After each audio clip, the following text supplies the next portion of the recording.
I am out here with Dave Dugdale.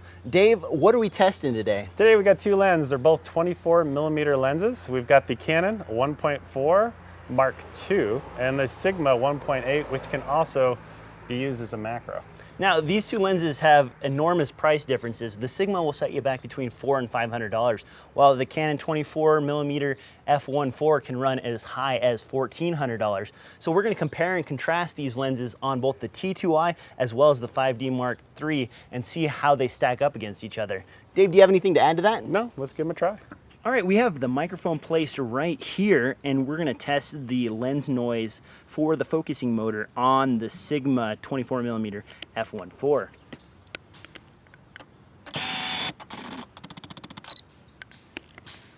As you can see, it focuses kind of slow, and it feels even more slow because you can hear the volume of the focus motor. All right, here we have the Canon 24mm f1.4 Mark II, and we're going to check the focusing noise along with the focusing speed with the microphone placed right here.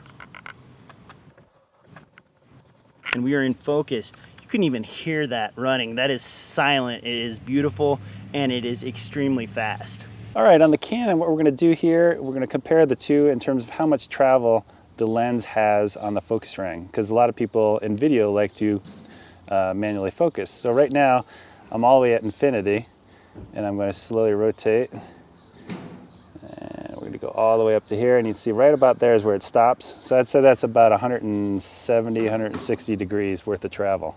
All right, on the Sigma, this one does have stops where the Canon does not.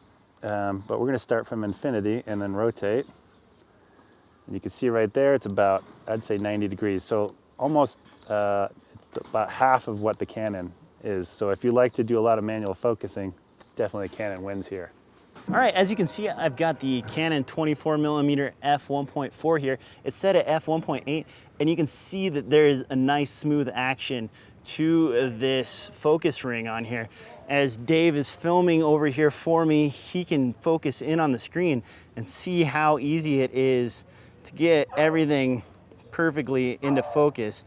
It's nice and simple, and this feels very smooth. Now let's switch over to the Sigma here. And you'll notice that the Sigma has this giant focus ring here. That does not mean that it's easy to focus. A little twist and suddenly we are out of focus. Another little twist and bam, we're back into focus. All it takes is just an accidental touch, and you can see that it really jumps around a lot. You even shake this a little bit and now it's kind of softened up a little bit. That's how sensitive the focus ring is on this unit. And right now we have them spaced out about the same distance from this interesting looking fence that we have in front of us, and we're going to check the sharpness. On a crop sensor, you can see here that the Canon on the left at 1.8 is a bit sharper in the center of the frame. And then when we move to the upper left-hand corner of the frame, you can see that the Sigma on the right gets a little smeary compared to the Canon on the left. Running the exact same test on the 5D full frame, starting in the upper corner, you can see again that the Canon is a bit sharper. As we move down to the center, you can see that the Canon is noticeably sharper than the Sigma.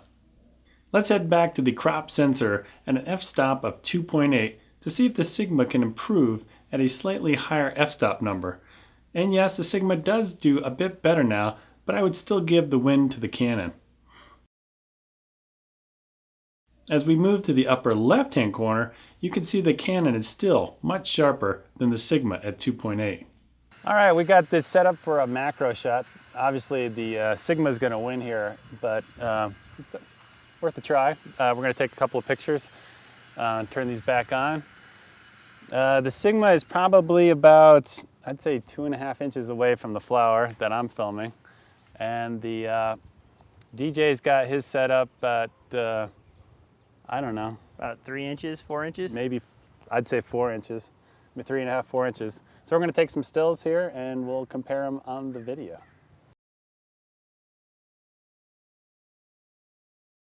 We have the Canon 5D Mark III, and we're using the Canon 24mm f1.4 here and the Sigma 24mm f1.8 here. The difference between using this lens on a full frame camera versus using it on a crop sensor camera is quite stark. It's really a different experience altogether using the Sigma as a macro on the full frame body.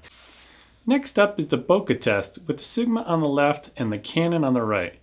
I'm by no means an expert on bokeh, but to me the shape of the circles on the Canon look more pleasing to me than the Sigma. I think DeeJay has a very different style than I do in terms of shooting. I would consider myself more of a run and gun shooter where I use zoom lenses a lot. I really don't have time to mess around with changing prime lenses a lot. So DeeJay, when do you use a 24mm like this? When do you use primes basically? Honestly, Dave, I find primes are useful in a lot of different situations. You can use a prime like you use a zoom lens. You have feet, so you can walk away from your subject to get a wider shot, or you can get closer to your subject to get that close-up shot. If you have room to work, then it doesn't really matter if you're using a zoom or a prime, as long as you can get closer or further away from your subject.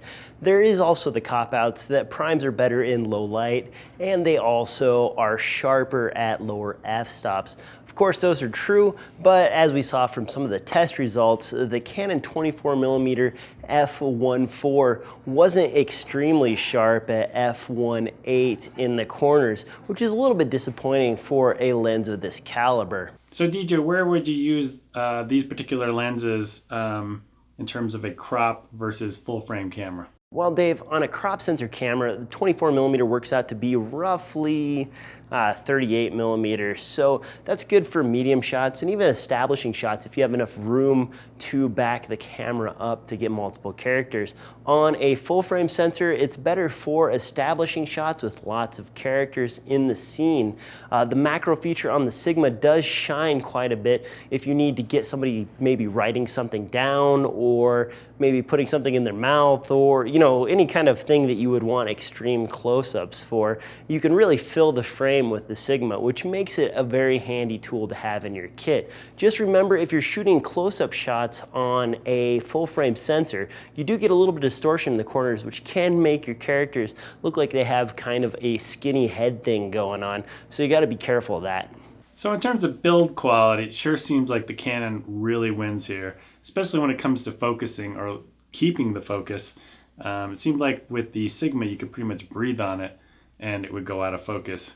So what are your thoughts here, DeeJay? You're absolutely right, Dave. The Sigma is kind of a rattly lens. The front element moves in and out of the body, and if you shake the lens, you can kind of hear a little bit of bits and pieces moving around. It's not very precision. The focus motor is extremely loud on the Sigma compared to the Canon, and the Canon's build quality just feels excellent in your hand. The focus ring on the Canon is great. The focus ring on the Sigma is pretty spongy and feels like you can almost feel gears meshing together and kind of slipping back and forth. But if you don't have the money to spend, the picture quality on the Sigma wasn't too bad considering the price difference between the Sigma 24 and the Canon L-Series 24.